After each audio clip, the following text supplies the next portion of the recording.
For the first time in maybe ever, the Philadelphia 76ers have gotten some positive news. As Jared McCain recovers from his meniscus surgery and Joel Embiid begins to bounce back from the hit to the face that he received, we seem to have some positive news for when he will return to the court, and maybe the exact villain that the Sixers need to save the season is Joel Embiid returning to the mask. I'm going to break down everything we know regarding the status of each of the Sixers stars here, talk a little bit about Joel Embiid first, as I do think that is the most pressing issue, and dive into the reports that we do have from shout out to Philly Sixers Galaxy as always here. He tweets out that Joel Embiid's right sinus fracture has been described as, quote, not nearly as severe compared to his previous orbital bone injuries, Nick Nurse told reporters. Quote, the only thing that I can compare it to, but I wasn't here, he certainly had those other ones that were a lot worse. It's not nearly as severe as those two from what they tell me, so I guess that's good because those were pretty tough and they say it's not as bad as that. Embiid missed 10 total games in 2018 with a fractured left orbital bone and was sidelined for 2 playoff games in 2022 with the fractured right orbital bone. Let's not forget that was the series they lost to the Heat, dropped the first 2 games, Embiid came back, they won the next 2, evened it up at 2-2,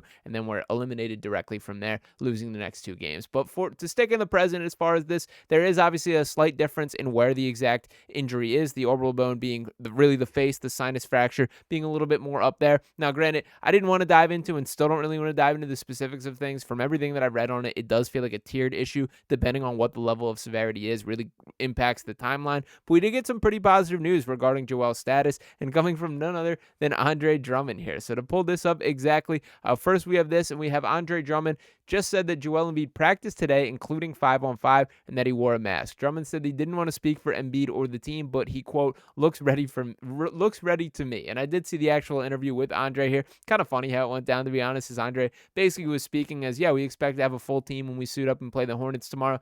Glad that Joel is back, all these type of things, and then kind of continued on. And Keith Pompey digs in, is like, so you spoke about Joel. Is that for sure that he's going to be back? And Andre kind of walking it back and being like, I mean, I don't know what the team told you. I don't know what the team doctors told you, but I'll say he looked completely fine to me. He looked like himself out there and looked ready to play. Whatever they decide tomorrow will be the case, so don't take it from me, but that's just kind of what I saw. So I do appreciate the honesty from Andre. It is incredibly frustrating once again that we're getting more consistent updates from members of the team speaking on it than Joel or Nick Nurse or the organization directly in themselves, and that he will be listed as questionable tomorrow, but I think we should view that in a pretty positive lens. And they do have a back-to-back against the Hornets and the Cavaliers. Wouldn't shock me entirely if they elect to have him sit out the Hornets game and then bring him back for Cleveland, but ultimately the fact that he is available to return to the floor this soon, to me, should be looked at as a huge sign of positivity, as I thought this was going to be likely be another 10-game type absence when it initially happened there. But to dive into the other guy that I did want to speak on, it is Jared McCain here. And to speak on McCain as a whole, first I want to dive into the injury updates that we do know. We obviously have this already, that Jared McCain reported left knee soreness following last night's game in Indiana, this being a little while ago. Then an MRI today revealed that a lateral meniscus tear in his left knee. The injury will require surgery, and he is out indefinitely. And he did get that surgery, and like the champion that he is, popped right on TikTok from his bed right there. And to pull up the video here, did not want to bring up the audios. He's singing Drake and really looking drugged out as he currently is. But if it does not speak to you, saying the heart of a champion, to go on TikTok, continue doing one of his career ventures as he's just off the laffy gas and recovering from surgery. Shout out to Jared McCain, man. I absolutely love this, and I think that means he's gotten through some injuries on the floor when we cross that period of time. But I did want to highlight that, and I do think it is worth the watch if you want to check that out in your spare time, of McCain just drugged up singing Drake and having a good time there. And I think that's kind of the Jared McCain message here. So I think there is an air of positivity around this player, around this dude, that I think this organization flat out needs here. Now, to bring it back to the Sixers outlook from here, it obviously has been about as nightmarish of a start to the season as the Sixers could possibly draw up. They've had notable injuries to each of their significant pieces. Joel, we've talked plenty about with the knee issues, with the eye issues now. Paul George has had those 2 bone bruises.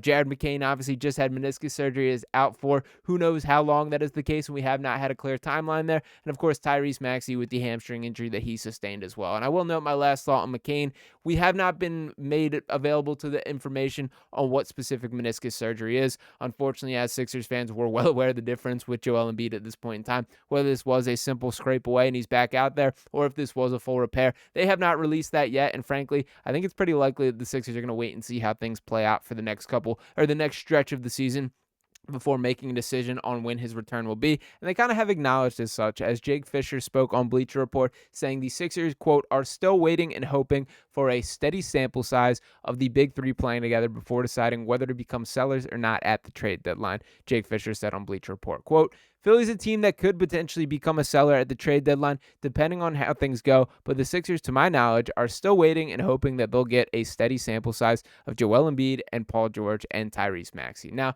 to dive into a little bit about what this team has coming up, did want to pull up the schedule here as things are going to heat up. At this current time, the Sixers have played the fewest games in any team in the NBA. Kind of shocking how that has played itself out, and frankly, due to the injuries, I think they should be pretty grateful for that. The whole, by all means, is not an easy one to dig out of, but it certainly could have been worse. Now, to look a little bit ahead of the schedule, they will be returning to play the Charlotte Hornets, then a back-to-back against the Cleveland Cavaliers. On Monday against San Antonio, Wemby coming back to Philadelphia here. Joel Embiid dropped 70 the last time that these two faced off. Then on Christmas against the Boston Celtics. I have no clue what version of the Sixers team will show up for that game, but I will say Boston looks as dangerous as ever. Then a little bit of an easier stretch as they make another West Coast trip. Got to take on the Utah Jazz, the Portland Trailblazers, the Sacramento Kings, Golden State Warriors, and then finish off with the Brooklyn Nets for this little road trip here. Obviously back on the East Coast for that one. These are winnable games, but ones that the Sixers have to take seriously and make sure that they're picking up the victories when the opportunity is there. And it continues on for matchups with the Phoenix Suns, the Washington Wizards, New Orleans Pelicans, Orlando Magic, Oklahoma City Thunder, and New York Knicks. So a tough stretch to end there across those teams, but we're going to find out what the Sixers team is truly made of. And granted, I do think there are some positive signs to build off here. For starters, they are going to be without Jared McCain, and we know the spark that he brought to this team. They are going to have to replace that production here. But I did want to bring up this guy, Paul George, right here, as we are starting to see why they paid $52 million per year to bring this man to Philadelphia. I think the recent stretch has been by far his best as a Sixer in the very limited sample size. His average is beginning to climb up to 17.1 points per game, 5.3 rebounds, 5.1 assists, shooting 35.2% from three, 43.7% from the field here. I think that Paul George is going to prove his worth to the Sixers team. And I think historically when looking at his career, there tend to be these like 10 to 15 game stretches where he goes absolutely red hot. Looks like a borderline top 10 player in the NBA for that period of time. Now, he obviously has his down stretches as well. I'm not ignoring that by any means. But boy, it would be mighty convenient if one of those red-hot stretches appeared right now for the Sixers team as they need him. Now, with the Joel Embiid conversation, we still have yet to see this guy look like the best version of himself. And there is no way around acknowledging that his stats on the season, just 20.3 points per game, 7.7 rebounds, 3.8 assists, shooting just 41.1% from the field and 16% from three. Now, only the Chicago Bulls game is really the time that we've seen Joel look like Joel for this year. And that is frustrating. The knee issues are not going away in the middle of all this facial stuff and having the issues with the mask that he will be wearing for this game. So hopefully we are on the pathway back to normalcy with Joel Embiid, but there has not been an extended period of normalcy surrounding Joel for really the entirety of his career. And I also did want to bring up Tyrese Maxey here, who the shooting splits still working their way up, but trending in the right direction. He's averaging 25.1 points per game on the season, 5.0 assists, 3.7 rebounds. I like that the numbers are trending in the right direction as he's below 30% from three for a good portion of the start to the season, 41% from the field. I'm confident those numbers are going to climb.